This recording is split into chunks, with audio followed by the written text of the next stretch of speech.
الحمد لله الذي له ملك السماوات والأرض يحيي ويميت وهو على كل شيء قدير. الحمد لله الذي لا نحصي ثناء عليه وهو كما أثنى على نفسه. وأشهد أن لا إله إلا الله وحده لا شريك له وأشهد أن سيدنا ومولانا محمدا عبده ورسوله أرسله بالحق بشيرا ونذيرا وداعيا إلى الله بإذنه وسراجا منيرا صلى الله تعالى عليه وعلى آله وعلى أصحابه وبارك وسلم تسليما كثيرا كثيرا. أما بعد. میرے عزیزو بھائی اور دوستو، انسان فطری طور پر پیدائشی طور پر جاہل ہوتا ہے. واللہ اخرجکم من بطون امہاتکم لا تعلمون شیئا. اللہ نے جب تمہیں ماں کے پیٹ سے نکالا تم کچھ نہیں جانتے تھے. انسان کے علاوہ جتنی مخلوق ہے وہ پیدائشی طور پر اعلیٰ تعلیم یافتہ ہوتی ہے. ربنا الذی اعطى كل شیء خلقہ ثم ہدی. رب وہ ہے جو ہر چیز کو بناتا ہے پھر اس کو اس کا علم دیتا ہے، ہدایت دیتا ہے. چھوٹا سا وجود ہے چیونٹی، کیا نظام بناتی. تو ساری کائنات کے درند پرند چرند نباتات سب کو اپنی زندگی گزارنے کا پورا طریقہ معلوم. کیا کھانا ہے کیا نہیں کھانا ہم سے زیادہ بہتر جانتے ہیں. آپ شیر کو مار مار مار اس کو ختم کر دیں، گھاس کبھی نہیں کھائے گا، لیکن شوگر والا مریض میٹھا ضرور کھائے گا. آپ بکری کو مار مار مار مار اس کو کمر توڑ دیں، وہ گوشت نہیں کھائے گا. اتنا ان کا علم کامل ہے. اور شوگر والا مریض چاہے ڈاکٹر بھی ہوگا نا تو ایک دفعہ تو میٹھا ضرور کھائے گا، کہے گا آدھی گولی بعد کھا لوں آگے آج. انسان، اللہ نے انسان کے علاوہ کائنات کو کتنا مضبوط علم دیا ہے. اس کی فہم، اس کی بصیرت اور اس پر مضبوط عمل ذرا ادھر ادھر نہیں ہوتا. اس انسان کی اس جہالت کی وجہ سے اسے اللہ نے علم وحی کا محتاج بنایا. اور وہی انسان باہر سے لیتے، اندر علم کی استعداد پیدا فرماتی اور باہر اللہ تعالیٰ نے انبیاء کا سلسلہ جاری فرمایا اور ان کے ذریعے سے آدم علیہ السلام سے لے کر جناب رسول اللہ صلی اللہ تعالی علیہ وسلم تک اللہ تعالیٰ نے یہ سفر اپنے نبی پر آ کر مکمل فرمایا، ختم فرمایا. اختم بکتابہم الکتب. اس امت کی کتاب پر ساری کتابیں ختم ہو جائیں. وبدینہم الادیان. ان کے دین پر سارے دین مکمل ہو جائیں گے. وبشریعتہم الشرائع. ساری شریعت ان پر آ کر مکمل ہو جائے گی. ہم پر اللہ نے فضل فرمایا کہ ہمیں جناب رسول اللہ صلی اللہ علیہ وسلم جیسا نبی دیا اور قرآن جیسی کتاب جس سے اللہ تعالیٰ نے ضائع ہونے سے خود بچایا ہوا ہے. اور اب دیکھیں اللہ تعالیٰ نے قرآن کو اپنے دو ذاتی ناموں سے نوازا ہے. اللہ اپنے بارے میں فرماتا ہے یرسل رسولا فیوحی باذنہ ما یشاء انہ علی حکیم. یہ اللہ تعالیٰ اپنی ذات کے بارے میں فرماتا ہے انہ علی حکیم. تو اللہ تعالیٰ کی صفت علیش اور حکیم یہ اللہ تعالیٰ کے اپنے ذاتی نام ہے. وہو العلی العظیم. عظیم بھی علی کے ساتھ جڑتا ہے. پھر اللہ تعالیٰ اپنے قرآن کے بارے میں فرماتا ہے وَإِنَّهُ فِي أُمِّ الْكِتَابِ لَدَيْنَا لَعَلِيٌّ حَكِيمٌ. تو یہاں لام آیا ہے، وہاں علی حکیم بغیر لام کے ہے. یہاں لعلی حکیم لام کے ساتھ آیا ہے. تو اللہ نے اپنے دو صفاتی نام اس کتاب کو عطا فرمائے. اپنے دو صفاتی نام اپنے نبی کو عطا فرمائے۔ اللہ اپنے بارے میں فرماتا ہے ان اللہ بالناس لرؤوف رحیم، اور اللہ اپنے حبیب کے بارے میں فرماتے ہیں بالمؤمنین رؤوف رحیم۔ تو اپنے دو نام اللہ نے اپنے حبیب کو عطا فرمائے یا قرآن کو عطا فرمائے، اور کسی کو اللہ تعالیٰ نے اپنے ناموں میں سے اس طرح دو نام نہیں عطا فرمائے جیسے اللہ تعالیٰ نے قرآن کو دیا یہ اعزاز، اور اپنے حبیب کو دیا یہ اعزاز کہ اللہ کائنات کے لیے رؤوف الرحیم ہے، اور اللہ کے حبیب ایمان والوں کے لیے رؤوف الرحیم ہے۔ اللہ تعالیٰ علی حکیم ہے، اور اللہ کا کلام اللہ تعالیٰ کے خود ارشاد فرماتے ہیں کہ میرا کلام بھی علی حکیم ہے۔ وحی کے بغیر انسان کس طرح ہوتا ہے؟ تو اللہ کہتے ہیں اولئک کالانعام بل ہم اضل، یہ جانوروں سے بھی بدتر ہوتا ہے۔ ان ہم الا کالانعام بل اضل سبیلا، یہ جانوروں کے سوا اور کچھ نہیں۔ اور پھر کہا بلکہ یہ جانوروں سے بھی زیادہ بھٹکے، جانور تو بھٹکتا ہی نہیں، تو اپنے مالک کو پہچانتا ہے، یہ اس سے بھی زیادہ بھٹکی ہوئی مخلوق ہے۔ پھر اللہ تعالیٰ فرماتے ہیں ان الذين كفروا من اهل الكتاب والمشركين في نار جهنم خالدين فيها اولئك هم شر البرية، سب سے بدترین مخلوق۔ وحی کے بغیر انسان کیسا ہوتا ہے یہ میں آپ کو قرآن پاک سے پیش کر رہا ہوں۔ ان شر الدواب عند اللہ الصم البکم الذین لا يعقلون، کہ ایک اللہ ان کو جانور فرما رہے ہیں، ایک ان کو اللہ تعالیٰ اندھا فرما رہے ہیں، اور اللہ تعالیٰ ان کو کانوں سے بہرا، زبان سے گونگا، کانوں سے بہرا، ان کو اللہ تعالیٰ تعبیر فرما رہے ہیں کہ وحی کے بغیر بڑے سے بڑا دانشور الصم البکم شر البریہ کالانعام۔ وحی کے ساتھ وحی کو سامنے رکھ کر چلیں تو اس سے کیا ہوتا ہے؟ تو میں قرآن پاک سے انسان کے علاوہ ایک مثال دیتا ہوں۔ اللہ نے دو مکھیاں پیدا کی، عربی میں اس کو بھی، یہ بھی حشرات میں سے ہے، وہ بھی حشرات میں سے ہے۔ تو ہیں دونوں مکھیاں، ایک کا نام عربوں نے نحل رکھا اور ایک کا نام ذباب رکھا۔ ذباب ایک گندی مکھی، ایک شہد کی مکھی۔ دونوں مکھیوں کو اللہ نے قرآن میں ذکر فرمایا ہے۔ یا ایھا الناس ضرب مثل فاستمعوا له ان الذين تدعون من دون الله لن يخلقوا ذبابا ولو اجتمعوا له وان يسلبه الذباب شيئا لا يستنقذوه منه ضعف الطالب والمطلوب۔ یہ ہے گندی مکھی۔ جو اللہ تعالیٰ نے شہد کی مکھی بنائی ہے تو اس کے بارے میں اللہ نے کہا وَأَوْحَى رَبُّكَ إِلَى النَّحْلِ أَنِ اتَّخِذِي مِنَ الْجِبَالِ بُيُوتًا وَمِنَ الشَّجَرِ وَمِمَّا يَعْرِشُونَ ثُمَّ كُلِي مِنْ كُلِّ الثَّمَرَاتِ فَاسْلُكِي سُبُلَ رَبِّكِ ذُلُلًا يَخْرُجُ مِنْ بُطُونِهَا شَرَابٌ مُخْتَلِفٌ أَلْوَانُهُ فِيهِ شِفَاءٌ لِلنَّاسِ۔ یہ اللہ تعالیٰ نے شہد کی مکھی کا ذکر فرمایا۔ اب ایک مکھی وحی کو سامنے رکھ کر چلتی اور ایک مکھی وحی کے بغیر چلتی، ان دونوں کا میں تھوڑا سا فرق بتا رہا ہوں۔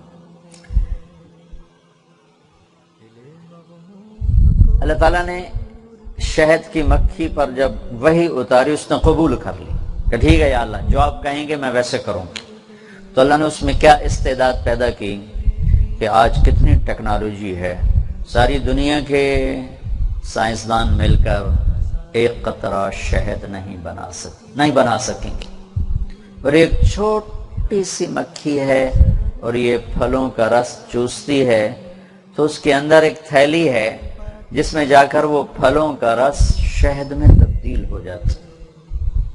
اچھا، وحی کو سامنے رکھ کر چلنے سے پہلی اس کو جو خوبی ملی وہ یہ ملی کہ وہ دنیا کے لیے شفا بن گئی۔ انسانیت کے لیے شفا بن گئی، شفاء للناس۔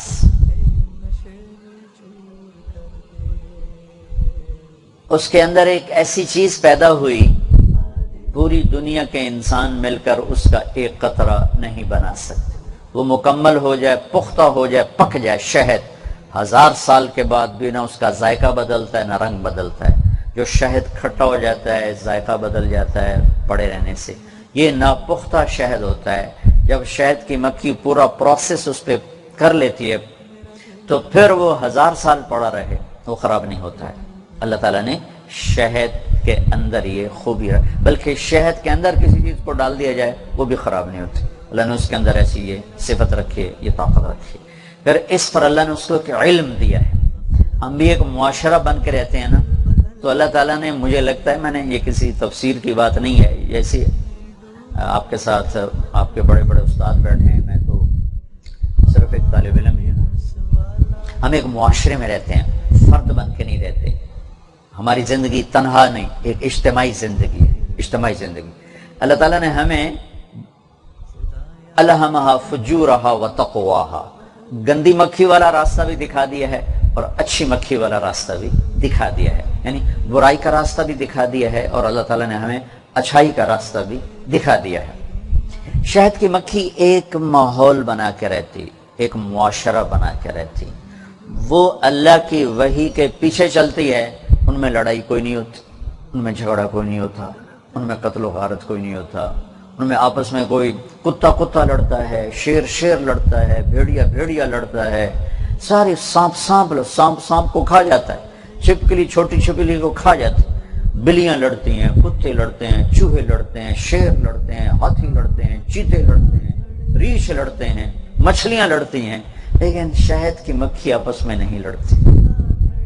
اتنا پرامن ان کا ماحول ہوتا ہے، اللہ ہی جانے ان میں کتنی تعداد ہوتی ہے، لاکھوں کے حساب سے ہوتی ہے۔ اللہ ان کو اس وحی کے پیچھے چلنے کی وجہ سے ان کو اللہ نے گھر بنانے کا ایسا سلیقہ دیا کہ وہ کھانا بنانے کی 3 4 5 6 7 8 9 10 8 شکلیں ہیں، مثلث، مربع، مخمس، مسدس، یعنی 3 کونے والا، 4 کونے والا، 5 کونے والا، 6 کونے والا، 7 کونے والا، 8 کونے والا، 9 کونے والا، 10 اینگل والا، کونے والا۔ یہ 3 سے 10 تک جتنے بھی ہم بنائیں گے خانے، ان میں ایک کو چھوڑ کر باقی تمام ایسے ہیں کہ آپس میں پوری طرح نہ مل سکتے ہیں، نہ جڑ سکتے ہیں، نہ سل سکتے ہیں۔ صرف ایک شکل ایسی ہے، مسدس، 6 خانوں والی شکل، 6 خانوں والی۔ یہ ایسی شکل ہے کہ آپس میں ایسے جڑتے ہیں کہ ان میں ذرہ سوئی کے برابر خلا باقی نہیں رہتا۔ اللہ تعالیٰ اس مکھی کی اطاعت کی وجہ سے اس کو یہ نعمت دیتا ہے، وہ ایسا گھر بنانے پر قادر ہے کہ اس میں کہیں بھی کوئی خلا نہیں، اور کبھی تو اوپر سے نیچے لاتی ہے اور کبھی نیچے سے اوپر جاتی، اوپر سے نیچے آتی ہے، تو نیچے سے اوپر، اوپر سے نیچے آ کر یوں ملتے ہیں ان کے خانے کہ اس میں 1 ملی میٹر کے برابر بھی فاصلہ نہیں ہوتا ہے۔ یہ اللہ تعالیٰ اس وحی کی اطاعت کی وجہ سے اللہ اس مکھی کو یہ دولت دے رہا ہے۔ پھر ان میں آپس میں اتنا نظم و ضبط ہے کہ ساری مکھیاں اپنی ملکہ کے تابع ہو کر چلتی۔ اللہ نے ان کو اس اطاعت کی وجہ سے سب سے خوبصورت رزق عطا فرمایا، پھولوں کا رس، جو اس جہان کی سب سے لطیف غذا ہے، پھولوں کا رس۔ اللہ نے اس کی غذا پھولوں کا رس بنایا، اور اللہ تعالیٰ نے اس کو ایسا علم عطا فرمایا۔ یہ ایک چھوٹا جو چائے کا چمچ ہوتا ہے، ایک چھوٹا چائے کا چمچ، اس میں اگر شہد ڈالا جائے تو آپ کے لیے وہ 10واں حصہ بھی نہیں لقمے کا، اس میں 5000 پھولوں کا رس ہوتا ہے، 5000 پھولوں کا اس میں رس ہوتا ہے۔ اور جو ایک بڑا چمچ ہوتا ہے اس میں 2 لاکھ پھولوں کا رس ہوتا ہے، اور آدھا کلو شہد بنانے کے لیے مکھیوں کو 35 لاکھ اڑانیں اڑنی پڑتی ہیں۔ اور 50,000 کلومیٹر کا سفر کرنا پڑتا ہے، تب جا کر آدھا کلو شہد تیار ہوتا ہے، اور ہم آرام سے اتار کے لے آتے ہیں۔ وہ کوئی احتجاج نہیں کرتی، وہ دوبارہ بنانا شروع کر دیتی ہیں۔ انہوں نے کبھی یہی نہیں کہا لو جی آج تو بات شاید ختم ہے، سارا بندے کھا جاندے ہیں، ساڑھے پلے کا کوئی نہیں رہ جاتا، آج تو بعد بھائی سارے جلوس کڈو، نامنظور نامنظور، شاید بنانا نامنظور نامنظور، اے نہیں سڑکوں تے ٹرے پھر دے نامنظور نامنظور۔ تو اس کے اندر اتنا ایثار اور قربانی کا جذبہ ہے کہ وہ کہتے چلو ٹھیک ہے، میری غذا سے کسی کو فائدہ پہنچتا، میں دوبارہ بنانا شروع کر دوں، میں دوبارہ چلنا شروع کر دوں۔ تو اللہ تعالیٰ نے اس کو یہ سلیقہ دیا کہ وہ پھلوں پھولوں کا رس نکالتی ہے اور اس کو اپنے تھیلے میں آ کر شہد بناتی ہے، پھر واپس لا کر اس کو خانوں میں بھرتی ہے۔ انڈوں کے خانے الگ ہیں، شہد کے الگ ہیں، موم کے الگ ہیں، اور بچوں کے الگ ہیں۔ سارا پورا ایک ملک ہے، اور انڈوں کی حفاظت کے لیے الگ نظام ہے، بچوں کی حفاظت کا الگ نظام ہے، موم کی بنانے والی فیکٹری الگ ہے، شہد کی فیکٹری الگ ہے، ان میں آپس میں کوئی ٹکراؤ نہیں، کوئی لڑائی نہیں، کوئی جھگڑا نہیں۔ اور ملکہ روزانہ 1,500 انڈا دیتی، اتنا سا وجود 1,500 انڈے روزانہ دیتی ہے، اور ایک سیزن میں 25 لاکھ انڈے دیتی ہے، ایک سیزن میں 25 لاکھ انڈے دیتی ہے۔ اور جو شہد تلاش کرنے والے انجینئر ہیں، وہ شہد تلاش کرنے کے شہد مادہ مکھیاں بناتی ہیں، نر مکھی شہد نہیں بناتی، صرف مادہ مکھیاں شہد بناتی۔ وہ شہد کی تلاش میں ایک پوری ٹیم ہے، وہ جاتی ہے، وہ تلاش کرتی ہے کہ یہاں سے کوئی 2 میل کے فاصلے پر باغ ہے، 100 فٹ کی بلندی یا 50 فٹ کا نشیب ہے، اور جنوب مشرق ہے، شمال مشرق ہے، جنوب مغرب ہے، شمال مغرب ہے۔ اب یہ مکھیاں دیکھ کر واپس آتی، واپس آ کر شہد بنانے والی مکھیوں کی فوج 30,000 ہوتی ہے، 30,000 مکھیاں شہد بنانے کے لیے مقرر ہوتی ہیں۔ تو یہ مکھیاں جو شہد دیکھ کر آئی ہیں، یہ ان کے طالب علم ہیں 30,000۔ آپ ہمارے طلبہ ہوتے ہو ایک جماعت میں 30۔ یہ شیخ رمزی جیسے استاد آپ کو سبق پڑھا کر کہتے ہیں سمجھے ہو، تو آدھے لم یبج ہوتے ہیں، سر حالات ہاں جی سمجھ گئے۔ پھر وہ دوبارہ سمجھاتے ہیں، ایک بات کو 3 دفعہ سمجھا کر مشکل سے 30 لڑکوں کے ذہن میں شیخ رمزی جیسے استاد بات اتارتے ہیں۔ ان کے سٹوڈنٹ ہیں 30,000، انہیں صرف ایک دفعہ سمجھانا ہے، اور سمجھانا منہ سے بولنا نہیں ہے، 30,000 مکھیوں کے سامنے ایک ڈانس کرنا ہے، یہ آرٹ کا ہندسہ بنانا ہے۔ کیوں؟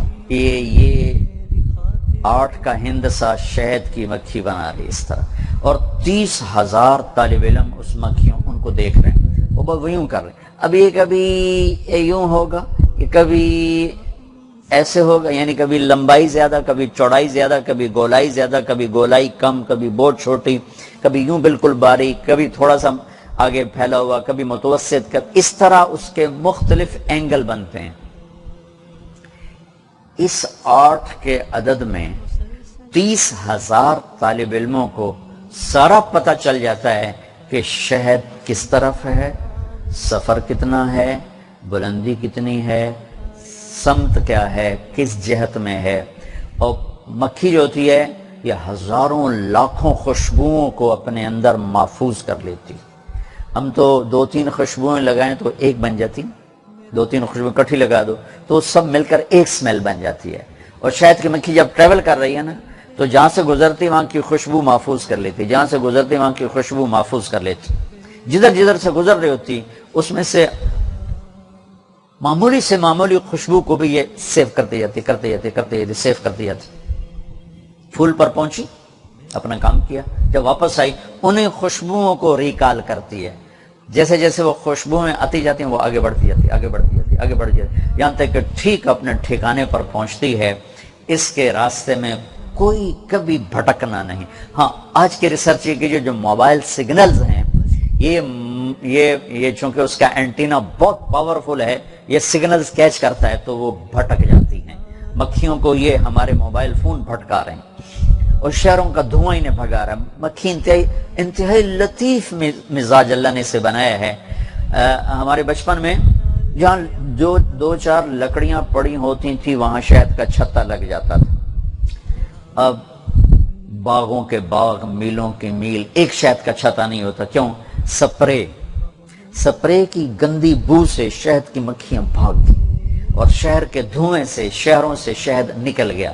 اور اس موبائل کی وجہ سے سگنل کا آنا جانا چونکہ بہت زیادہ ہوگا تو ڈی ٹریک ہوتی چلی جا رہی ہیں، تو اپنی خوشبوؤں کو سونگھتی ہوئی واپس اپنے چھتے میں آتی۔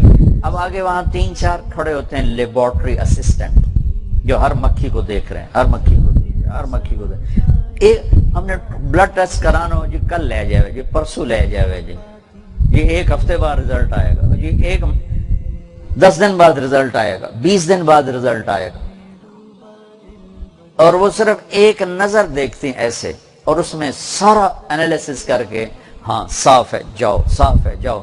جہاں کسی مکھی میں ذرا برابر کوئی غلط چیز نظر آئی، یہ شہد کو نقصان پہنچائے گی، وہ اس پر اٹیک کرتی ہیں، اس کے پر توڑ کے اسے نیچے پھینک دیتی ہیں۔ شہد کے چھتے کے نیچے ٹوٹے پروں والی مکھیاں رینگ رہی ہوتی ہیں، یہ وہ ہوتی ہیں جو بیماری لے کر اندر جا رہی ہوتی ہیں۔ صرف شفاف مکھی اندر جا سکتی ہے، صحیح اندر جا سکتی ہے، غلط نہیں جا سکتی۔ پھر جب انہوں نے سفر کرنا ہوتا ہے، ایک جگہ سے دوسری جگہ چھوڑنا ہوتا ہے، جب یہ شہد تلاش کرنے جاتی تو یوں پھیل جاتی، لیکن جب انہوں نے پورا علاقہ بدلنا ہوتا ہے تو آپ کبھی دیکھیں، بچپن میں بہت دیکھا تھا، اب تو دیکھنے کا موقع نہیں ملتا، یہ 8 کا ہندسہ بناتی ہوئی سفر کر رہی ہوتی، یہ یوں گھوم رہی ہوتی، یوں ایسے گھومتی ہیں اور یوں جاتی ہیں، ایسے گھومتی ہیں اور یوں جاتی ہیں۔ اس طرح ان کی فلائنگ نہیں ہوتی جیسے شہد کو تلاش کرنے کے لیے فلائنگ ہوتی، ایسے نہیں، بلکہ یہ یوں جا رہی ہوتی، یہ ایسے کیوں جا رہی ہوتی کہ ان کو لیڈ کرنے والے جو انجینئر ہیں وہ یہی اس میں ان کو راستہ بتا رہے ہیں، راستہ، تو اسی کے مطابق ٹوسٹ کرتے ہوئے، ڈانس کرتے ہوئے جاتے 10 میل چلی جائیں، 50 میل چلی جائیں، 100 میل چلی جائیں، کہیں راستہ نہیں بھٹکتی۔ یہ بچوں میں نے آپ کو تھوڑا سا نمونہ بتایا کہ شہد کی مکھی وہی کو فالو کرتی ہے تو کتنی مفید بن گئی، کتنی مستفید بن گئی، اور اس کا جو شہد ہے وہ شفاء للناس بن گیا۔ وہ کسی کے گھروں میں نہیں آتی، کسی کو تنگ نہیں کرتی، وہ انتخذی من الجبال بیوتا، وہ پہاڑوں میں، درختوں میں، ومما یعرشون، نباتات میں اپنے گھر بناتی، ہمارے کمروں میں نہیں گھستی، ہمارے برآمدوں میں نہیں گھستی، ہمارے بیڈ روم میں نہیں گھستی، بلکہ ہمیں سکھ پہنچاتی ہے، خود الگ رہتی ہے۔ اب ایک مکھی وہ ہے جو وحی کے تابع نہیں، من موجی ہے، یہ مکھی اجتماعی شکل میں نہیں رہتی، انفرادی زندگی گزارتی ہے، یہ مکھی پھولوں کا رس نہیں چوستی، یہ پخانے پر بیٹھتی ہے، یہ مکھی صاف پانی نہیں پیتی، یہ گندا پانی پیتی ہے، یہ مکھی چھین کے کھاتی ہے۔ یسلبہم الذباب شیئا، سلب آنکھوں کے سامنے کسی چیز کو چھین لینا، اور سرق چپکے سے چیز اٹھا لینا، سرقہ، سلبہ موجودگی میں چھیننا، موجودگی میں۔ تو اللہ تعالیٰ کیا عجیب لفظ فرما رہا ہے کہ یہ تم ڈاکوؤں کو تو روک لیتے ہو، ایک مکھی روک کے دکھاؤ کہ تمہارے سامنے تمہارے سالن میں سے سرنج بھر کے لے گئی، تمہارے شربت میں سے سرنج بھر کے لے گئی، تمہارے پھلوں میں سے حصہ لے گئی، اور تمہارے سامنے لے گئی، اور تمہاری ہمت نہیں کہ اس کو پکڑ سکو اور اسے تم واپس لے سکو، اسے تم چھین سکو۔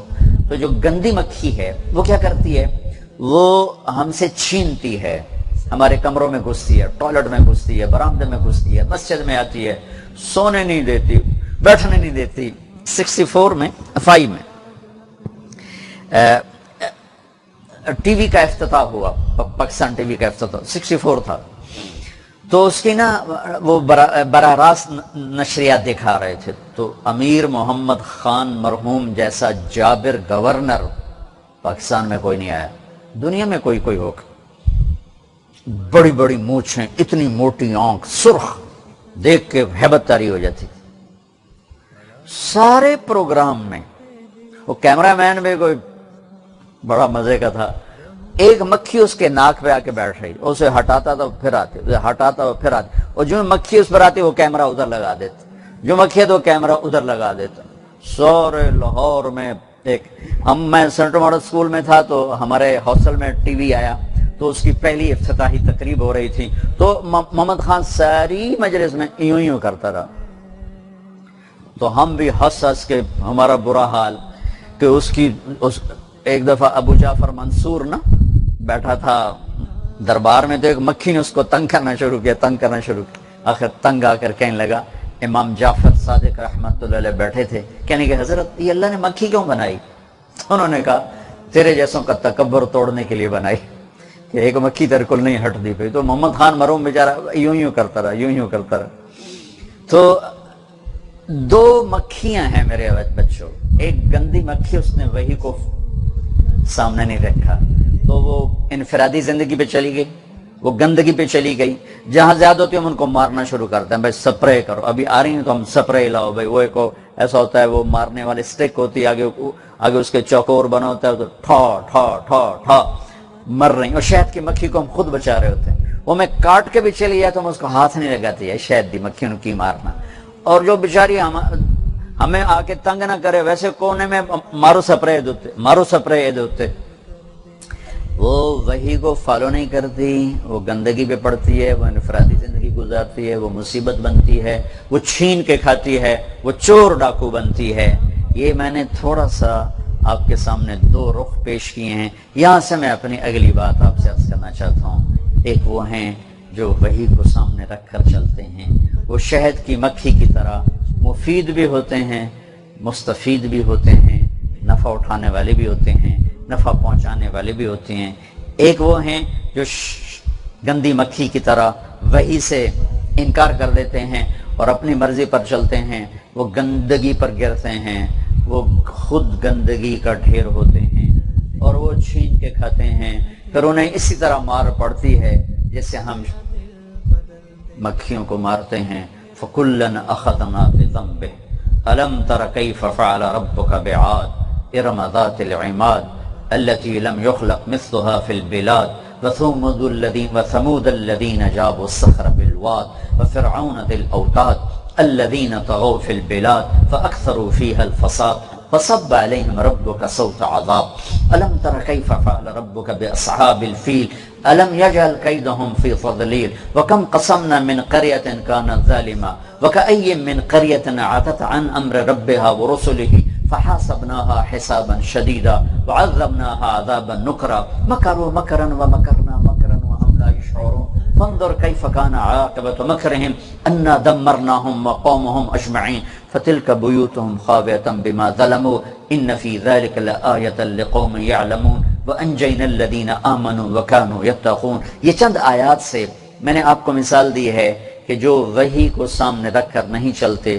وہ گندی مکھی کی طرح ہوتے ہیں, جیسے اس پر سپرے کر کے مارتے ہیں, اس کو ہر طریقے سے مارتے ہیں. پھر میرے اللہ کے سامنے یہ لوگ ایک گندی مکھی کی طرح ہوتے ہیں, کبھی زمینوں میں زلزلے آتے ہیں, کبھی ہواؤں کے تیور بدل جاتے ہیں, کبھی موسم پاگل ہو جاتے ہیں, کبھی آسمان کے دہانے کھل جاتے ہیں, کبھی کہیں سے تابڑ توڑ فتنے پڑتے ہیں, تو وہ اس طرح مرتے ہیں جیسے مکھی مرتی ہے. آپ وہ خوش قسمت بچے ہو جنہوں نے وحی کو پڑھا ہے, وحی کو سامنے رکھنا. میرے رب نے کہا لقد کان لکم فی رسول اللہ اسوۃ حسنہ. اسوۃ کاملہ نہیں کہا, حسنہ. ہمارے نبی کی زندگی تمہارے لیے انتہائی خوبصورت نمونہ ہے. خوبصورت, حسن دلیل کا محتاج نہیں ہوتا. حسن کے لیے دلائل نہیں دیے جاتے. حسن چاند میں ہو, وہ گلشن گلستان میں ہو, وہ تاج محل میں ہو, وہ کسی صورت میں ہو, وہ کسی آواز میں ہو, وہ کسی کلام میں ہو, وہ کسی شعر میں ہو, وہ کسی منظر میں ہو, وہ کسی چیز میں ہو, بغیر دلیل کے جا کر دل میں ٹھکتا ہے. تاج محل کے سامنے کھڑے ہو کر آپ دلیل نہیں مانگو گے, مجھے دلیل دو کہ تاج محل بڑا خوبصورت ہے. آپ تو بولنے والے سے کہو کہ چپ کر، میں نے ذرا ویکھن۔ آپ خوبصورت مناظر کو دیکھ کر دلیل نہیں مانگو کہ جناب مجھے دلیل دو۔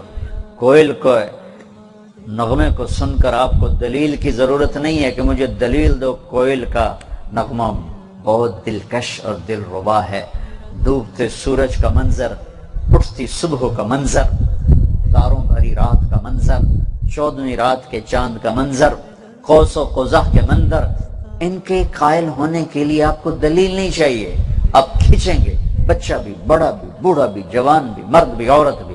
اللہ نے کہا میرے نبی تمہارے لیے سب سے حسین، سب سے خوبصورت نمونہ ہیں۔ بس میرے عزیزو، اپنے نبی کی زندگی کو سامنے رکھ کے چلتے رہو۔ 8 سال میں جو بتا سکتے تھے بتانے کی کوشش کی۔ کوئی میرا مقصود اس وقت کوئی لمبا بیان نہیں ہے، صرف پرانی باتوں کو ہلکا سا دہرا کر تھوڑی سی وحی کی اہمیت بتائی ہے آپ کے سامنے، کہ وحی کو سامنے رکھو گے تو شہد کی مکھی کی طرح معزز اور محترم رہو گے، اور گندی مکھی کی طرح وحی سے منہ موڑو گے تو پھر زمین آسمان کے فتنے بھی منہ کھولیں گے، اور کائنات میں بھی دکھ تکلیف دردوں میں گھرے ہوئے چلو گے۔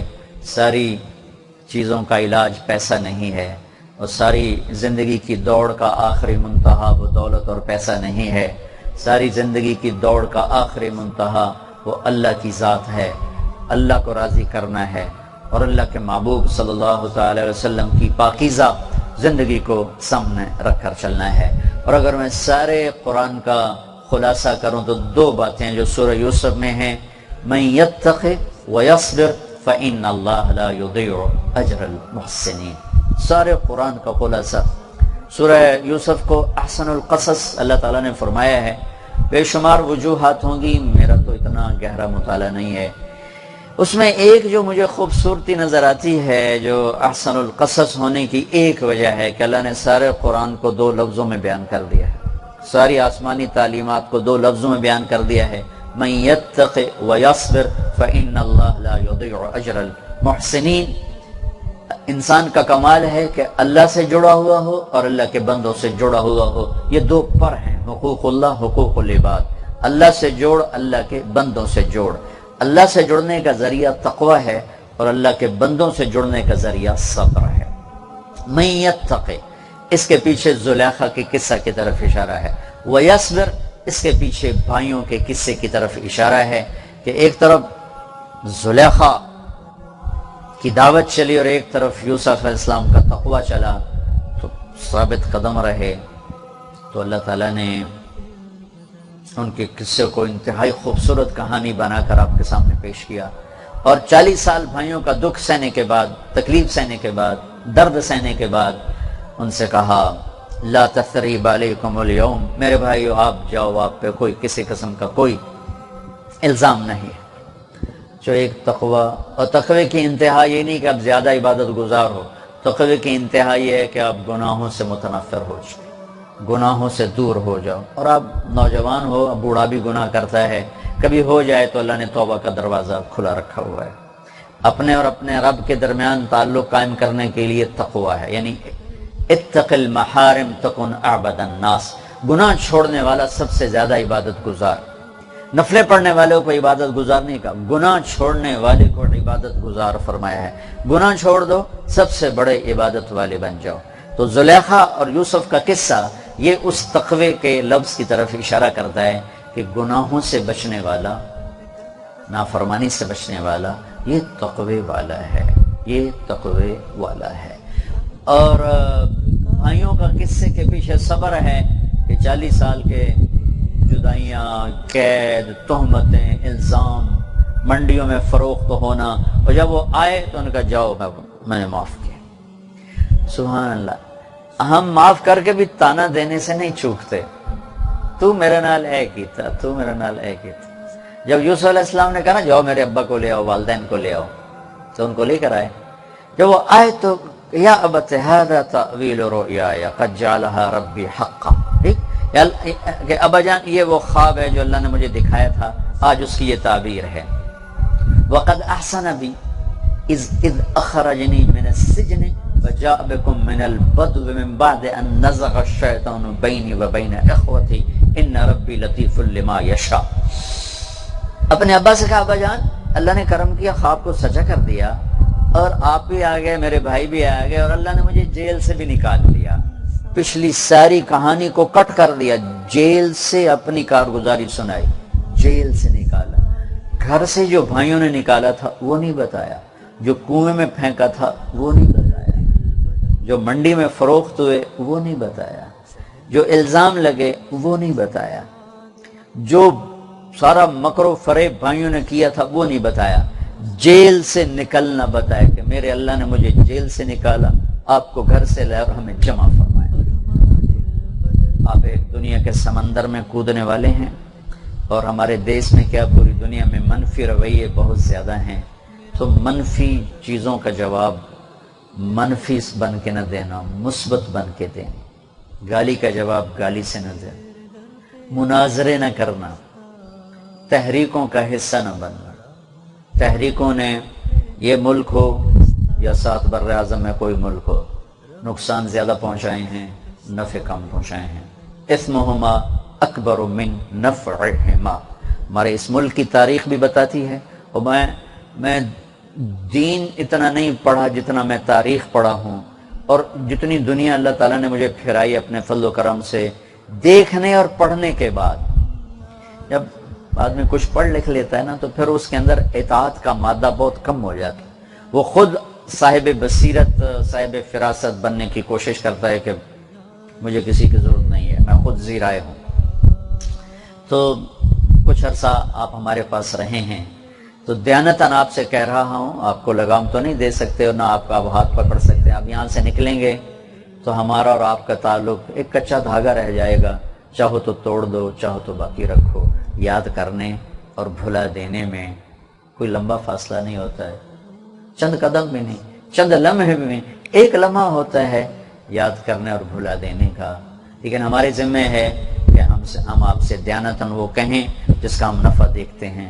فَسَتَذْكُرُونَ مَا أَقُولُ لَكُمْ وَأُفَوِّضُ أَمْرِي إِلَى اللَّهِ إِنَّ اللَّهَ بَصِيرٌ بِالْعِبَادِ۔ تحریکوں کا حصہ نہ بننا، تحریکوں نے ہمیشہ نقصان، چاہے وہ دین کے نام پہ اٹھیں ہلے گلے مچاتی ہوں، چاہے وہ دنیا کے نام پر اٹھیں نعرے لگاتی ہوئیں، انہوں نے نقصان زیادہ پہنچایا ہے اور نفع برائے نام بہت کم۔ مثبت محنتوں نے ہمیشہ قدم بھی جمائے، کام بھی کر کے دکھایا۔ مثبت محنت میں شور نہیں ہوتا، اس لیے نوجوان طبائع چلنے سے کتراتی ہیں۔ منفی محنتوں میں نعرے زندہ باد مردہ باد، یہ کافر وہ کافر، مار دو یہ کر دو وہ کر دو، تو اس میں وہ ایک جوش و جذبہ ہوتا ہے۔ آپ نے دیکھا ہے درخت روزانہ بڑھتا ہے، کبھی شور ہوا؟ روزانہ ایک بیج سے درخت ایک کمپل نکلتی ہے اور بڑھتے بڑھتے درخت بن جاتی ہے، کبھی شور ہوا؟ لیکن جب آپ اسے کاٹتے ہیں تو آرے کا بھی شور ہے اور کلہاڑی کا بھی شور ہے۔ جب دیوار بنتی ہے تو چپ کر کے اینٹ پہ اینٹ رکھتے چلے جاؤ، وہاں تک دیوار پہنچ جاتی ہے۔ جب اسے گرانا ہو تو ٹھا ٹھا ہتھوڑوں کی ضربیں، کدالوں کی ضربیں، شور ہوتا ہے۔ تخریب میں شور ہے، تعمیر میں شور کوئی نہیں۔ بچہ ماں کی گود میں پیدا ہونے کے بعد ہوتا ہے اور ماں کی گود سے ہی پھیلتا پھیلتا پھیلتا پھیلتا ماں سے لمبا قد کر جاتا ہے۔ کبھی آپ نے شور سنا؟ 2 انچ پترواد گیا، کبھی شور سنا؟ یا یہ مکی، ہمارے جو مکی کی فصل ہے بہت جلد اوپر جاتی ہے، آج جاؤ تو کہیں ہوتی، کل جاؤ تو کہیں ہوتی، پرسوں جاؤ تو کہیں ہوتی مکی۔ میں بھی 1 مہینہ گھر میں رہا، میں جب اپنے وہ زمینوں پہ جاتا تو کہیں سے کہیں کہیں سے کہیں پہنچتی جا رہی، کہیں مجھے شور نہیں سنا کیوں؟ جو مکی 2 انچ ود گئی، مکی 4 انچ ود گئی۔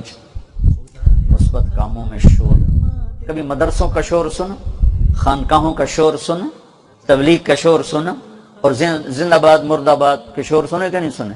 ان زندہ باد مرد آباد نے ہمیں کیا دیا؟ تباہی کے سوا، بربادی کے سوا کیا دیا؟ ایک چھوٹا سا مدرسہ سے لے کر وہ ہزاروں طلبہ، میں منظر کبھی بھلا نہیں سکتا۔ ہٹ ہزاری ایک مدرسہ ہے چاٹ گام کے پاس، بنگلہ دیش، وہاں کوئی 8000 طلبہ پڑھتے ہیں۔ پاکستان میں اتنا بڑا مدرسہ میں نے کہیں نہیں دیکھا، ہے ہی کوئی نہیں، 8000 وہاں طلبہ پڑھتے ہیں۔ اور دورہ حدیث کو 1,500-2,000 طلبہ تھے دورہ حدیث کے۔ تو جب ہم مدرسے میں داخل ہوئے تو بخاری شریف کا سبق ہو رہا تھا، مولانا محمد شفیع صاحب رحمۃ اللہ علیہ حضرت مدنی کے شاگرد بھی اور خلیفہ بھی، اب تو پتہ نہیں زندہ ہے کہ نہیں، بہت پرانی بات ہے، بہت ضعیف تھے اس وقت، وہ سبق پڑھا رہے۔ جب میں اندر داخل ہوا میرے اوپر ہیبت طاری ہو، میں نے زندگی میں اتنا بڑا درس نہیں دیکھا تھا۔ 1,500 کتاب کھلی ہوئی، 1,500 طلبہ بیٹھے ہوئے اور سامنے ایک بزرگ نحیف بیٹھے ہوئے، اتنا بڑا علمی ایک دہشت طاری ہوگی اور ایک مسرت اور خوشی اور حیرت کے عجیب و غریب جذبات کا میں پیکر بینک میں کھڑا ہو بس دیکھتا رہا، دیکھنے کا میں مزہ لیتا رہا۔ میں نے زندگی میں ایسا منظر کہیں نہیں دیکھا، علمی منظر، علمی، کوئی شور شرابہ نہیں۔ 50 لڑکے سڑک پہ آ کے نعرے لگاتے ہیں تو سارا شہر ہل جاتا ہے، بازار بند ہو جاتے ہیں۔ تو میں آپ سب بچوں کو یہ نصیحت کروں، آپ کے سامنے ہیں یہ 3 مثبت کام ہیں دین کے، مدارس، تبلیغ، خانقاہیں۔ کبھی شور سنے؟ کوئی شور، لیکن تحریکوں نے ہمیشہ شور مچایا اور آخر میں جا کے سو گئے، آخر میں جا کے خاموش ہو گئے۔ کسی سیاسی جماعت کا حصہ مت بننا، چاہے وہ دین کے نام پر ہے چاہے وہ دنیا کے نام پر ہے۔ جب سیاست میں قدم پڑتا ہے تو دامن آلودہ ہوتا ہی ہے، اور ہم تو پہلے ہی آلودہ دامن ہیں اور اپنے اوپر چند دھبے داغ لگا لیے تو ہمارے پلے کیا رہے گا۔ اللہ تمہیں گھر والا بنائے، تمہاری شادیاں ہوں۔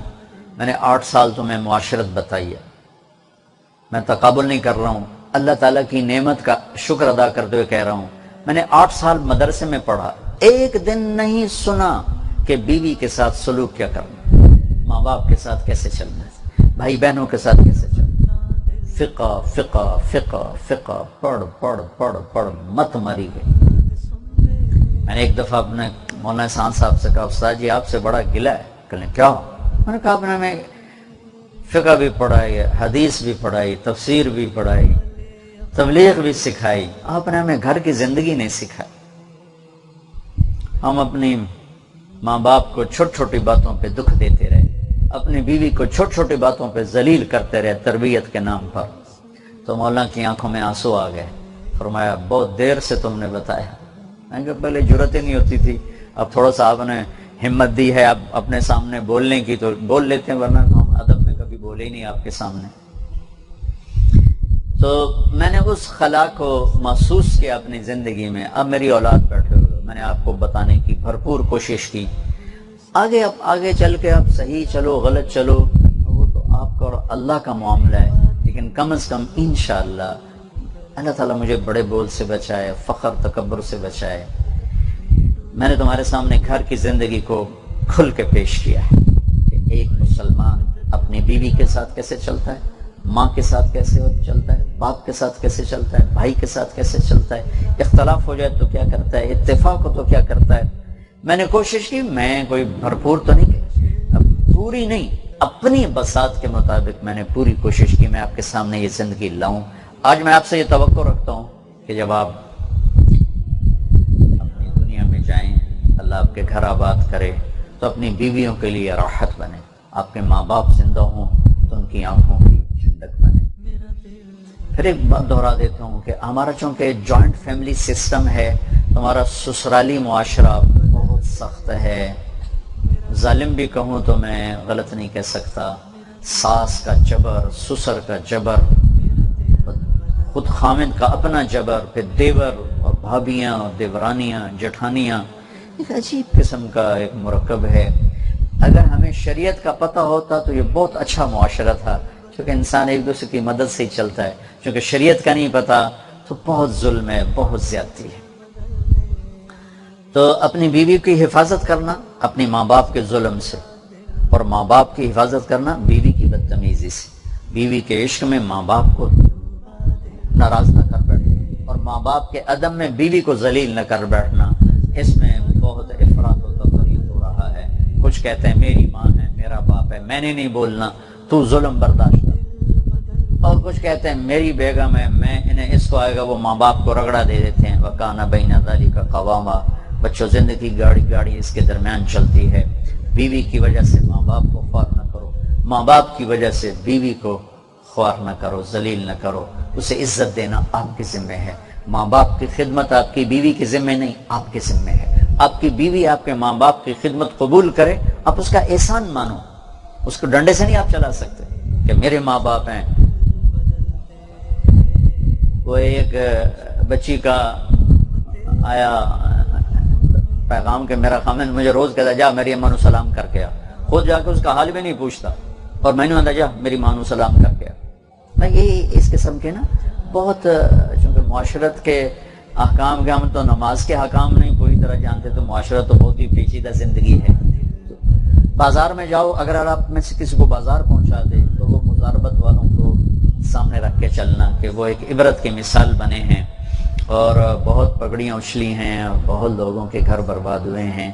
اگر آپ کو معیشت کی مجبوری بازار لے، میرے نزدیک بازار میں بیٹھنا مدرسے میں بیٹھنا برابر ہے اگر شریعت کو زندہ کیا ہوا ہے، اور آپ کی معاشی تنگی آپ کو بازار لے جاتی ہے، دکان پہ لے جاتی ہے، اسکول لے جاتی ہے، کالج لے جاتی ہے، تو آپ احساس کمتری کا شکار نہ ہوگا ہم نے تو مدرسے کی روٹیاں حرام کر دیں اور مدرسے کی زندگی ضائع کر دی۔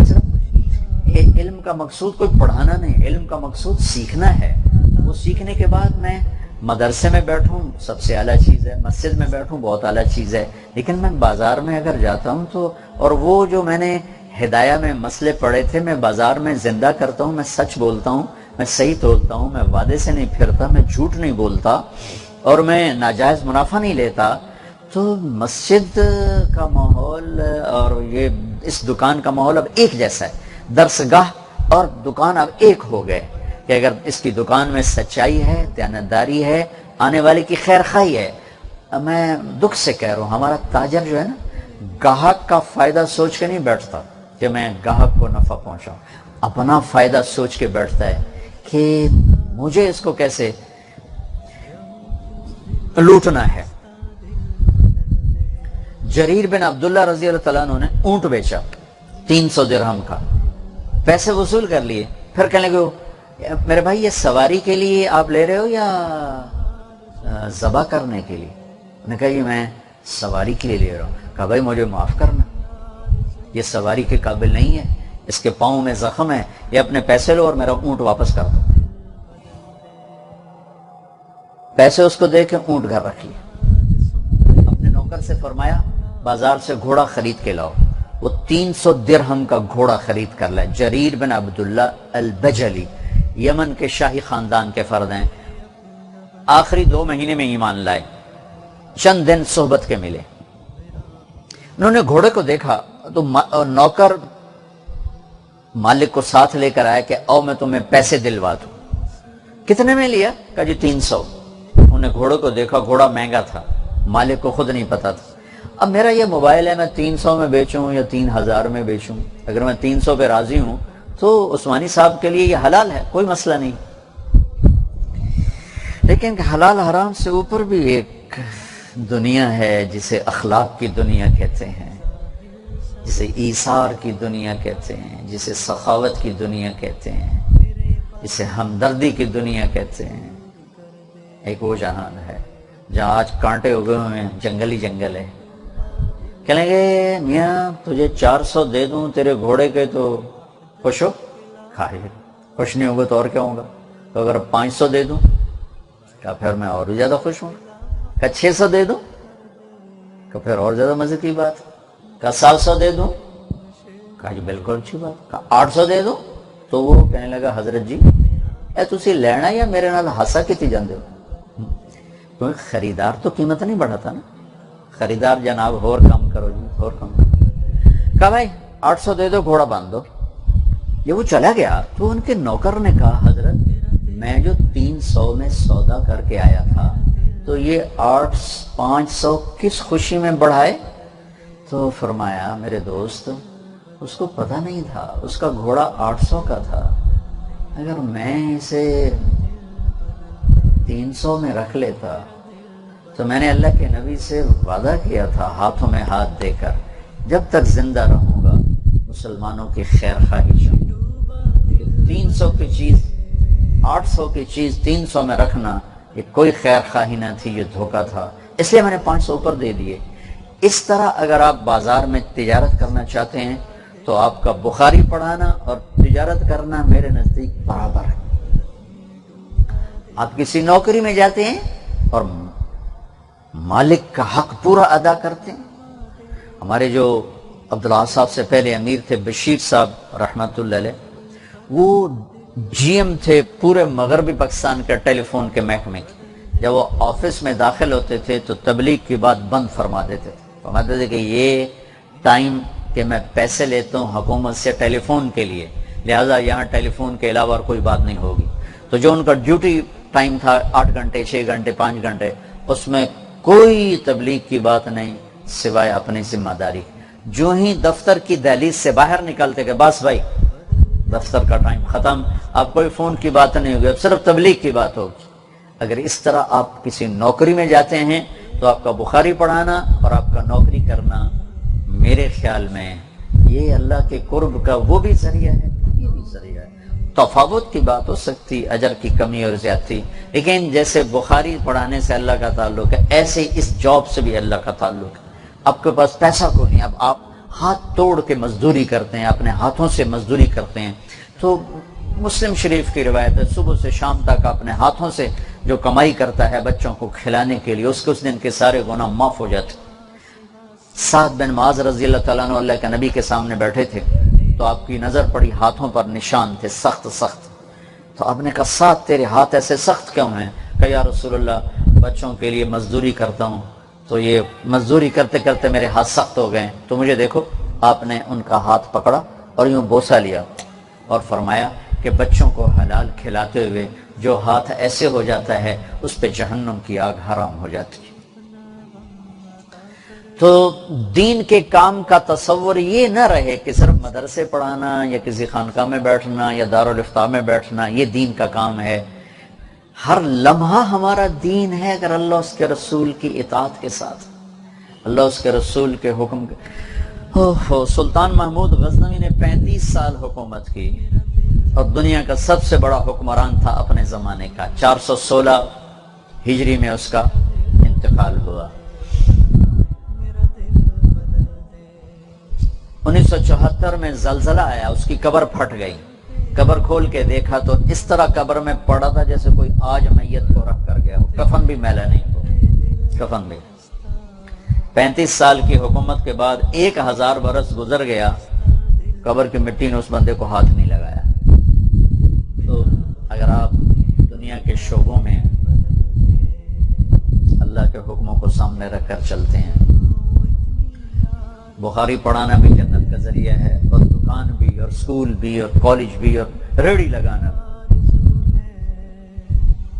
اور تلمبے میں نے بچے اکٹھے کیے جو پڑھ کے فارغ ہوئے، تو میں نے یہ تھوڑا سا مضمون بیان کیا تو ایک بچے کا فون آیا کہ جی میں بڑا احساس کمتری کا شکار تھا کہ میں نے دین پڑھ کے بھلا دیا، میں پھیری لگاتا ہوں، غریب بچہ ہوں، غریب ہوں، اپنا گھر بھی کوئی، میں پھیری لگاتا ہوں۔ تو آپ کی باتیں سن کر مجھے بھی حوصلہ ہو گیا کہ میں بھی دین کا کام کر رہا ہوں۔ ایک نوجوان کھڑا تھا، صحابہ نے کہا یا رسول اللہ اگر یہ اللہ کے راستے میں ہوتا تو کتنا اچھا ہوتا۔ تو آپ نے فرمایا تم نے اللہ کا راستہ اتنا مختصر کر دیا ہے، اگر یہ بچوں کو پال رہا ہے تو یہ اللہ کے راستے میں ہے، اگر یہ ماں کے لیے کما رہا ہے تو یہ اللہ کے راستے میں ہے، اگر یہ اپنے گھر والوں کی خبر گیری کر رہا ہے تو یہ اللہ کے راستے میں ہے۔ ایسے ایک سفر میں حضرت عمر نے ایک نوجوان دیکھا بڑا حسین، تو آپ نے کہا یا رسول اللہ یہ اللہ کے راستے میں ہوتا تو کتنا اچھا ہوتا۔ تو آپ نے کہا عمر تو نے اللہ کا راستہ اتنا چھوٹا کر دیا۔ آپ نے کہا او بچے ادھر آؤ، آ گیا۔ آپ نے فرمایا بھائی کیا کرتے ہو؟ کہا یا رسول اللہ میری بوڑھی ماں ہے اس کی خدمت کرتا ہوں۔ کہا تم اللہ کے راستے میں ہو۔ تو اللہ کا راستہ صرف مدرسہ نہیں، خانقاہ نہیں، تبلیغ نہیں، بازار جانا بھی اللہ کا راستہ ہے اگر سچائی ہو۔ زندگی کے جس شعبے میں جانا سچ بولنا اور امانت۔ میں مولانا سید خان صاحب رحمۃ اللہ علیہ کے پاس بیٹھا تھا، مولانا عمر صاحب رحمۃ اللہ علیہ تشریف لائے، مولانا یوں کر کے بیٹھے تھے، مولانا عمر صاحب اس طرف آ کے بیٹھے، انہوں نے بھی سفید کرتا پاجامہ پہنا تھا، مولانا سعید خان صاحب نے سفید کرتا، سفید پاجامہ، سفید ویسٹ کوٹ، گرمیاں تھی، اور سفید پگڑی، اور مولانا یوں کر کے بیٹھے ہوئے تھے، وہ ادھر آ کے بیٹھے، حضرت کچھ ارشاد فرمائے، کچھ فرمائے، تو فرمایا میرے نزدیک سارا دین دو صفتوں کا نام ہے، ایک صدق اور ایک امانت، ایک سچائی اور ایک امانت۔ آپ زندگی کے جس شعبے میں جانا، سچ بولنا، جھوٹ نہ بولنا، وہ مولوی والا چکر نہ چلانا، توریہ جس کو تم کہتے ہو توریہ کر لو، توریہ، وہ چکر بھی نہ چلانا، سچ بولنا، یہ بھی جان بچانے کے لیے ٹھیک ہے، دھوکہ دینے کے لیے توریہ۔ اکبر کے زمانے میں ایک مفتی تھے، 5 انگلیاں برابر نہیں ہوتی، جب اللہ نے مال بہت دیا تھا، جب 11 مہینے پورے ہو جاتے اور 12واں شروع ہوتا تو سارا مال بیوی کو ہدیہ کر دیتے، جب بیگم کے 11 مہینے ملک کے پورے ہو کے 12واں مہینہ شروع ہوتا تو وہ میاں کو ہدیہ کر دیتی۔ تو مفتی صاحب نے اپنے فتوے کو کہاں استعمال کیا؟ پیسہ بچانے کی۔ اب زکوٰۃ نہ ان پہ فرض نہ ان پہ فرض، کیوں جی مفتی صاحب، ٹھیک ہے نا؟ ہے جی؟ اب انہوں نے چکر چلایا، لیکن موت پہ کلمہ چھن گیا، کفر پہ موت آئی۔ ساری زندگی مفتی کا لیبل لیا اور موت کفر پہ آئی، تو اللہ کے ساتھ چکر بازی کر رہے تھے۔ جیسے بنو اسرائیل ہفتے کو مچھلی پکڑتے تھے اور اتوار کو کھاتے تھے، ان کا ہم تو اتوار ہفتے کو نہیں کھا رہے، ہم تو اتوار کو کھا رہے ہیں، تو اللہ نے بندر بنا دیا۔ اب یہاں بندر والا قصہ تو ہے نہیں اللہ کے نبی کے تو فعل، تو اللہ تعالیٰ نے ایمان سلب فرما لی، کفر پہ موت آئی، مفتی دلی اور مرے کفر پر۔ تو توریہ نہ کرنا، اگلے وقت کچھ سمجھے تم کچھ مراد لے رہے ہو، سچ بول، سچائی کے ساتھ اللہ ہے، الصدق ینجی والکذب یہلک، سچ نجات دیتا ہے، جھوٹ ہلاک کرتا ہے۔ اور اس زبان کے بول کو ساری زندگی میٹھا رکھنا، جب کبھی کڑوا ہو جائے تو اللہ سے بھی معافی مانگنا، جس کے ساتھ کر بیٹھو اس سے بھی معافی مانگنا، چونکہ انسان ایک حال میں ہمیشہ نہیں رہتا، کبھی اوپر کبھی نیچے، کبھی گرم کبھی نرم، تو جب کبھی ہو جائے شدت سختی، معافی مانگنا، معافی مانگنا۔ اللہ معاف کرنے والوں کو خود معاف کرتا ہے۔ اور بس ایک آخر میں حدیث سناتا ہوں، آج بڑے زمانے کے بعد اچانک یاد آئی، بھولا ہوا تھا۔ آپ نے حضرت انس سے فرمایا، یا بنی ان استطعت ان تصبح وتمسی وليس في قلبك غش لأحد فافعل، ثم قال وذلك من سنتي ومن أحب سنتي فقد أحبني ومن أحبني كان معي في الجنة۔ میں یوں ترجمہ نہیں کرتا ہوں، اس میں سے جو نکل رہی ہے بات وہ بتاتا ہوں، اس لیے میں شروع سے نہیں شروع کرتا ہوں، یہاں سے شروع کرتا ہوں۔ ذالک، اے انس بیٹے، تمہیں اپنی ایک عظیم الشان سنت بتاؤں، عظیم الشان سنت۔ ہم مولوی صرف پگڑی میں اٹکے ہوئے ہیں، مسواک میں اٹکے ہوئے ہیں، سرمے میں اٹکے ہوئے ہیں۔ بیٹے انس، تمہیں ایک عظیم الشان سنت بتاؤں، وذالک من سنت، کیا ہے؟ کہا میرے بیٹے، صبح و شام اپنے دل کو لوگوں کے بغض سے صاف کرتے رہنا، صبح و شام اپنے دل میں کسی کا کھوٹ نہ آنے دیں، جب آئے نکالو، غصہ، کھوٹ، نفرت، حسد، بغض، نکالتے جاؤ، نکالتے جاؤ، نکالتے جاؤ۔ یہ میری عظیم الشان سنت ہے، جو میری اس سنت سے پیار کرے گا مجھ سے پیار کرے گا، جو مجھ سے پیار کرے گا جنت میں میرے ساتھ ہوگا۔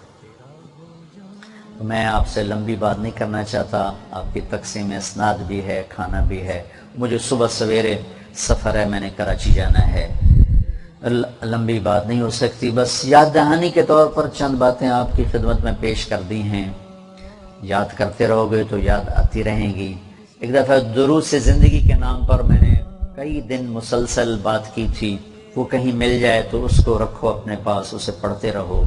اس وقت ایک رو میں باتیں بہت سی آئی تھیں، اب تو وہ پوری یاد بھی نہیں ہیں، لیکن وہ زندگی کا بہت بڑا سرمایہ ہے، اگر آپ کو یاد رہ جائیں تو آپ کے لیے بہت مفید ہوں گی۔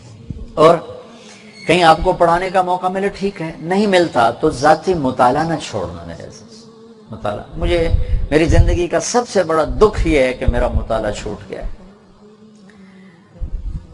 میں کتابوں سے لپٹ کے رونے لگ جاتا ہوں. آج بھی میرا یہ حال ہے کہ میں کتابوں سے لپٹ کے رونے لگ, بچوں کی طرح روتے, جیسے بچے چیزوں سے لپٹ کے روتے ہیں, میں اپنی کتابوں سے لپٹ کے روتا ہوں ہچکیوں کے ساتھ, کہ مجھے کثرت اسفار اور کثرت ملاقات اور لوگوں کا وقت بے وقت آنا ملنا, اور پھر اس کے ساتھ سر درد, اس نے مجھے توڑ دیا ہے. میں پڑھ نہیں سکتا ہوں. یہ میری زندگی کا سب سے بڑا درد ہے. میں آپ سے کہتا ہوں مطالعہ ساری زندگی کرتا ہے. مولانا سید خان صاحب رحمۃ اللہ نے یوں سامنے بٹھا کے فرمایا تھا مطالعہ نہ چھوڑو. فرمایا تھا حیات الصحابہ کو 10 دفعہ پڑھنا, میں نے 5 دفعہ پڑھی, 5 دفعہ کا مقروض ہوں, لیکن اب پڑھی نہیں جاتی. تو یہ عرض کروں گا مطالعہ ضرور, کچھ وقت قرآن کا مطالعہ, کچھ وقت حدیث کا مطالعہ, کچھ وقت سیرت کا مطالعہ, کچھ وقت فقہی کتابوں کا مطالعہ, کچھ وقت عربی ادب کا مطالعہ, کچھ وقت سیرت السلف, اپنے سلف صالحین اپنے اکابرین کی سیرت کا مطالعہ. یہ ملا جلا ہو. اب کسی کا ذوق فقہ کا بن جائے گا, ٹھیک ہے, اس کو زیادہ کر لے, لیکن ان چیزوں کو ساتھ ضرور شامل کرے. کسی کا ذوق قرآن کا بن جائے گا, وہ ضرور اس میں چلے, لیکن تھوڑا تھوڑا اس کو ساتھ رکھے. کسی کا ذوق حدیث کا بن جائے گا, وہ اس کو آگے رکھے, باقی چیزوں کو ساتھ رکھے. کسی کا ادبی ذوق بن جائے گا, کسی کا شعر کا ذوق بن جائے گا, کسی کا تحریری ذوق بن جائے گا. ساری چیزوں میں تو آدمی مکمل نہیں ہوتا ہے, کسی ایک میں ہی آدمی آگے بڑھتا ہے, لیکن باقی چیزوں کو ساتھ رکھنا. کبھی شعر, کبھی ادب, کبھی فقہ, کبھی حدیث, کبھی تفسیر, کبھی سیرت, کبھی حیات الصحابہ, کبھی سیرت الصالحین, صفت الصفوہ ابن جوزی کی کتاب, ایسے سیر و اعلام من نبلا, یا اور ہمارے بر صغیر کے اکابر علماء, راسخین, صوفیاء, جن کی جتنے ملے کرتے رہنا, سیکھتے رہنا. سیکھنے کی کوئی حد نہیں, مرتے دم تک انسان سیکھتا ہے, اور سیکھنے کی کوئی حد نہیں ہوتی. اور میرے عزیزو, اپنے تجربات سے, مطلب اپنے, وہ بھی آپ کے ساتھ شیئر کرتا ہوں, لوگوں کے لیے راحت بننا, دکھ نہ بننا. کیا مطلب؟ کسی پر ایسا بوجھ نہ بننا کہ وہ آپ سے تنگ پڑ جائے. کسی کو اس طرح فون نہ کرنا کہ وہ آپ کو گالیاں دیتا ہوا فون اٹھایا, جی کیا حال ہے, ٹھیک ہو, پہلے گالیاں دے رہا تھا, اب کہہ رہا ہاں جی ٹھیک ہو. کسی کو وقت بے وقت تنگ نہ کرو, بے وقت کسی کے پاس جاؤ نہیں. میرے نبی کا فرمان ہے, اگر گھر واپس لوٹو رات ہو جائے تو باہر سو, گھر نہ جاؤ تاکہ گھر والوں کو تکلیف نہ ہو. تو کسی دوسرے کو جا کے تکلیف میں ڈالنا, اس کو سیکھو. کیونکہ میں بہت تھکا ہوں اس معاملے میں, تو میں آپ کو چاہتا ہوں کہ اب آپ عملی زندگی میں جا رہے ہیں تو آپ کسی کے لیے ایسے دکھ کا باعث نہ بنیں. وَإِن قِيلَ لَكُمُ ارْجِعُوا فَارْجِعُوا, دروازے پر پہنچ کر کوئی کہہ دے میں نے نہیں ملنا, تو بغیر ناراض ہوئے واپس چلے جاؤ. ٹھیک ہے, میرے بھائی کو کوئی مصروفیت ہوگی, لیکن ہم اتنا اس میں غلوف کا شکار. دیکھو جی ایسی بو ہے تیازانو مل رہی نہیں. ایک اور جہالت بڑی, دیکھو جی ایک ہاتھ سے مسافہ کرتا ہے, اتنا متکبر ہے, ایک ہاتھ سے مسافہ کرتا ہے. یعنی کیسی جہالت, بیٹھے بیٹھے ملتا ہے جی, کھڑے ہو کے نہیں ملتا. بڑا متکبر آدمی. آپ لوگوں کا پاگل پن دیکھو کہ ایک ہاتھ سے مسافہ کرنے کو تکبر کہہ رہے ہیں, اور بیٹھ کر ملنے کو تکبر کہہ رہے ہیں. کھڑے ہو کر ملنا, دونوں ہاتھوں سے مسافہ کرنا, یہ تواضع ہے, اور باقی تکبر ہے. یہ جتنے سیاستدان ہیں یہ ہر آدمی کو کھڑے ہو کر ملتے ہیں, اور یہ تکبر سے کتنے بھرے ہیں. وہ کھڑے ہو کے ملنا ان کی مجبوری ہے, انہیں سردار طفیل کی طرح ووٹ مانگنے. تو اب وہ کھڑے ہو کے مل رہے ہیں تو متواضع ہیں, دونوں ہاتھوں سے مل رہے ہیں تو متواضع ہیں. عبداللہ بن مسعود اللہ کے نبی سے مسافہ کر رہے ہیں ایک ہاتھ کے ساتھ, اللہ کے نبی کے ساتھ ایک ہاتھ کے ساتھ مسافہ کر رہے ہیں. اللہ کے نبی دونوں ہاتھوں سے کر رہے ہیں, اور ابن مسعود ایک ہاتھ سے کر رہے ہیں. تو ایک ہاتھ سے کرنا کوئی تکبر نہیں, اور دونوں ہاتھ سے کرنا کوئی تواضع نہیں. کھڑے ہو کے ملنا کوئی تواضع نہیں, اور بیٹھے بیٹھے ملنا کوئی تکبر نہیں. یہ تم لوگ یہ باتیں کرتے ہو اس لیے کہتے ہو. وہ تو یہ 4 انگلیاں ملاتا ہے, صرف 4 انگلیاں, بڑے آدمیوں سے ہاتھ پورا ملاتا ہے, باقی تو 4 انگلیاں ملاتا ہے. یہ وہ جہالت ہے جو عوام و خواص سب میں پائی جاتی.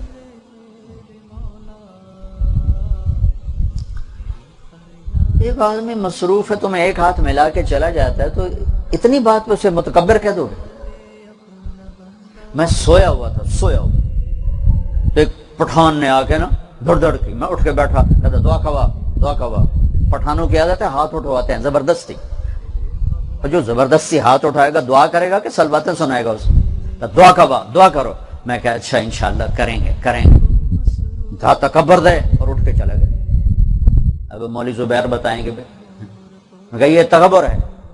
ارے بھائی میری تو آنکھ بھی پوری نہیں کھلی گئی. کہتا دعا کرو، ابھی دعا کرو. اور میں کبھی کروں گا انشاءاللہ. کہا تکبر دے اور اٹھ کے چلا گیا. تو ایک ہاتھ سے مسافہ کرتا وہ کوئی انسان؟ بیٹھے بیٹھے مل رہا وہ کوئی انسان؟ جس آدمی نے 1000 لوگوں سے ملنا ہے وہ کیسے کھڑے ہو کے ملے گا ہر ایک سے؟ وہ ایک ہاتھ سے دونوں ہاتھوں سے کیسے مسافہ کرے گا؟ کسی ایک سے کرے گا، کسی 2 سے کرے گا، کسی کو کھڑا ہو کے ملے گا، کسی کو بیٹھ کر ملے گا. بچوں اتنی چھوٹی چھوٹی باتوں پہ لوگوں کو مت تولا کر. میرے نبی بھاگ کے کمرے میں آئے. عائشہ نے پوچھا کیا ہوا؟ فرمایا لوگوں سے تنگ آ کے آ گیا، لوگوں سے ستایا وہ اندر آ گیا. تو بڑی چھوٹی چیزیں، بڑی چھوٹی چیزیں. اچھا وہاڑی اجتماع میں ہم بیان اجتماع، اور لوگ مجھ سے مل رہے ہیں تو میں ہر ایک کو تو نہیں دیکھ سک رہا ہوں. ادھر سے آ رہا، ادھر سے ادھر سے. ایک آدمی نے آ کے مسافہ کیا، مجھے کیا پتا کون مسافہ کر رہا ہے، میں تو ہاتھ آگے کر رہا ہوں، میرا منہ ادھر تھا، مسافہ ادھر تھا. اس نے اتنا برا منایا کہ ایسا متکبر انسان کہ اس کو مسافہ کرنے کا بھی طریقہ نہیں آتا، کہ منہ ادھر ہے اور مسافہ ادھر کرتا ہے. اور اس کو یہ احساس نہیں کہ اس وقت مسافہ کرنا ہی ظلم ہے کسی کے ساتھ. یہ ظلم عظیم ہے کہ ایک رش میں تم کسی کو مسافے کے لیے چڑھائی کرتے. تو میں اس لیے کہہ رہا ہوں کہ تم یہ کام نہ کرنا. مفتی رفیع صاحب تشریف لائے تھے یہاں بیان کے لیے. کسی نے بچے نے مسافہ نہیں کیا، پھر انہوں نے بیان کیا. کسی نے مسافہ نہیں کیا، پھر اٹھ کے چلے. کسی نے مسافہ نہیں کیا تو وہ واپس آ گئے. کہنے لگے کہ میں نے پہلا مدرسہ دیکھا ہے جس میں کسی نے میرے ساتھ مسافہ نہیں کیا. مجھے بہت اچھا لگا، میں آپ کا شکر گزار. پتہ نہیں الفاظ کیا تھے، لیکن مفہوم یہی تھا کہ بھائی آپ کی بڑی مہربانی، آپ نے واقعی صحیح اخلاق کا مظاہرہ کیا کہ مجھے تنگ نہیں کیا کہ چڑھے ہوئے ادھر سے. میری کتنی دفعہ جیبیں کٹ چکی، یہ بھی پچھلے مہینے جیب کٹی میری. چلو پیسے تو تھوڑے تھے، ہماری بعض چیزیں تھی یادداشتیں وہ اس میں چلی. تو بچوں اتنی جلدی کسی کے بارے میں بدگمان نہ ہونا. مولوی بڑی جلدی بدگمان ہوتے، بہت جلدی بدگمان ہوتے. حالانکہ آپ کو تو اچھی تعویل کرنی چاہیے، آپ ہی بری تعویل کرتے. میں جب رائمنڈ میں ہوتا ہوں تو رش ہوتا ہے، ملنے والے آ رہے ہیں. دیکھو آنے والا اپنا وقت لے کر آ رہا ہے نا، میرا وقت دیکھ کر تو نہیں آ رہا. تو آخر میں ایک وقت میں تھکوں گا نا، بھائی مجھے کچھ آرام کرنے دو، کھانا کھانے دو. یہ بھی یہ تلمبے میں ایک وفد آ گیا جو تھوڑے کو بیان کرنا ہونا ہے. تسی بیان کرو جی، ساڑھے جی علاقے چلو جی، اب جی چیچاوت نہیں تو آگے چلو جی. اب مجھے، میں بیان سے اتر کر ٹوائلٹ جا رہا تھا، پیشاب آ رہا تھا، وہ میرے ساتھ آ رہا ہے. ٹوائلٹ کے دروازے تک پہنچ گیا. میں کون میرے نال پیشاب کرنا ہی کہ میں وکھرا کرن دے سے دروازے تک پہنچ گیا. جی بیان دیو نا، جی طریق دیو ساڑھے جٹ لوگ ہیں، طریق دیو جناب، طریق دیو. میں کہا رل کے پیشاب کر لے، بکرے کریے کی خیال ہے. تو بچوں یہ باتیں آپ کو اس لیے سنا رہا ہوں کہ اس میں انتہائی شدید ابتلا ہے، اور اس بہت نادانی ہے، حد درجے کی نادانی. باقی جو بچے سال کے لیے جا رہے ہیں انشاءاللہ آپ کے ساتھ رائمنڈ میں ملیں گے. وہاں آپ کو رائمنڈ میں آپ کو سننے کو ملے گی بہت سی ہدایات، اور میں بھی آتا رہوں گا. اور اب انشاءاللہ اب جائیں گے تو آخری اشرہ میں بھی انشاءاللہ رائمنڈ دینے لگا ہوں. تو اس میں مجھے امید ہے آپ کے سے ملاقات ہو جائے گی، تو آپ کے لیے ہدایات وغیرہ سارا وہ رائمنڈ میں آپ کو سننے کو مل جائے گا انشاءاللہ. میں بھی ربنا آتنا في الدنيا حسنة وفي الآخرة حسنة وقنا عذاب النار. ربنا تقبل منا إنك أنت السميع العليم وتب علينا إنك أنت التواب الرحيم. اللهم إنا نسألك من خير ما تعلم ونعوذ بك من شر ما تعلم ونستغفرك لما تعلم إنك علام الغيوب. ربنا لا تزغ قلوبنا بعد إذ هديتنا وهب لنا من لدنك رحمة إنك أنت الوهاب. یا اللہ ہمارے ان بچوں کو قبول فرما، ان کی پوری زندگی اپنے دین کی سرفرازی کے لیے قبول فرما، ان کے اساتذہ کو قبول فرما. جتنے ہمارے بقایا طلبہ پڑھ رہے ہیں، جو پڑھ چکے ہیں، جو جا چکے ہیں، جو اب جا رہے ہیں، ان سب کو سارے عالم کی ہدایت کا ذریعہ بنا، اپنے والدین کی آنکھوں کی ٹھنڈک کا ذریعہ بنا، جہاں ان کی شادیاں ہوں اپنی بیویوں کے لیے راحت کا سکون کا ذریعہ بنا. یا اللہ ان کے سینوں کو علم سے روشن فرما، جسم کو اسوہ رسول سے مزین فرما، ان کے ظاہر و باطن کو اپنے محبوب کے سانچے میں ڈھال دے. یا اللہ یہ ہمارا سرمایہ حیات ہیں، یہ ہماری بضاع مزجات ہیں. یا اللہ انہیں قبول فرما، ان کی طفیل ہمیں بھی قبول فرما. ان کے اساتذہ کو، ان کے بچوں کو، ان کے اہل و عیال کو، والدین کو دنیا اور آخرت کی ہر خیر عطا فرما، ہر شر سے محفوظ فرما. جتنے ہمارے دوست احباب تشریف لائے ہیں، مہمان ہیں یا کھانا کھلانے والے ہیں، جن کے بھی ہاتھ اٹھے ہوئے ہیں، یا اللہ اپنے فضل سے، اپنے حبیب کے طفیل ہماری ذوق پر رحم فرماتے ہوئے دنیا کی بھی بھلائیاں دے دے، آخرت کی بھی دے دے. یہاں کے شر سے بھی بچا، آگے کے شر سے بھی بچا.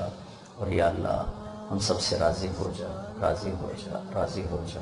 وصلی اللہ تعالی نبی میں ڈوبا دل بدل دے خدایا فضل. میرا خیال ہے کہ حسنین کی تاریخ میں اس سے پہلے اس طرح کا پروگرام نہیں ہوا ہوگا. جو 2 سال پہلے متخرجین کا ہوا ہے وہ بھی اس جیسا نہیں تھا، اس کا معیار تھوڑا سا کم تھا.